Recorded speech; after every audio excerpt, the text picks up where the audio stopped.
কিছু কিছু বিষয় আছে যেটি হয়তো পরবর্তীকালে উত্থাপিত হয়েছে, সেটি হয়তো ঠিক সরাসরি শিল্পকলা একাডেমি যুক্ত নয়, হয়তো ঊর্ধ্বতন কর্তৃপক্ষ সরকারের বিভিন্ন জায়গায় তাদের কাছ থেকে সেই বিষয়গুলো আমাদের বলে আমাদের বিষয়টি আদায় করতে হবে। আমি সেইখানটাতেও আমি সহমত পোষণ করছি। আমি এই দাবির ক্ষেত্রে যে একটু ভিন্ন জায়গায় একটু দৃষ্টি দেওয়ার জন্য অনুরোধ করছি।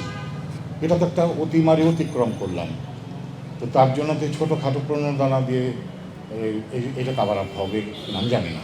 আমার কাছে মনে হয় এইটাকে এই অতিমারি যে ক্ষতিটা সেখান থেকে আবার ফিরে এসে শুধু আগের জায়গায় যাবো, আগেই কী ছিলাম সেটাও কিন্তু আমি একমত নই। আমি মনে করি আমাদের কাঙ্ক্ষিত জায়গায় যেতে হবে।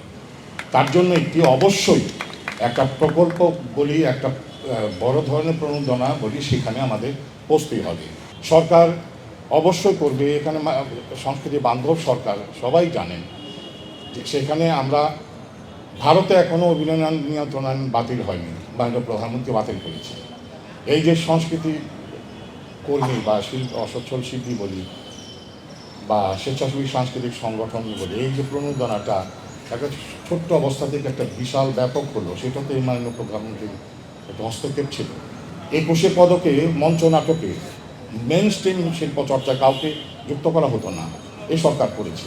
এই অঞ্চলে যদি আমাদের শিল্পীদের রাখতে হয়, কোনো ভালো হোটেল নেই, আর থাকলেও সেটা খুব এক্সপেন্সিভ।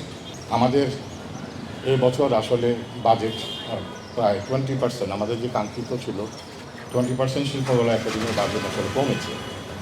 তো তারপরও আমি মনে করি আমাদের নিয়মিত নাট্যচর্চা শুধু এখানে নয়, ঢাকার বাইরে, এবং আমরা যাতে শিল্পীদের, আমি আবার বলবো যে সেই পেশাভিত্তিক শিল্পচর্চার জায়গা যাওয়াটা, উৎসবগুলি যাতে নিয়মিত রাজস্ব বাজেটে চলে আসে, এবং এইটা অতিমারির কারণে আলাদাভাবে আমি মনে করি বড় একটা প্রকল্প তৈরি করে আমরা যেন সেটা নিয়ে সেই দাবিটা আদায় করতে পারি, সেই আশাবাদ ব্যক্ত করে আমি আবার সবাইকে অনেক অনেক ধন্যবাদ জানিয়ে আমার বক্তব্য এখানে শেষ করছি।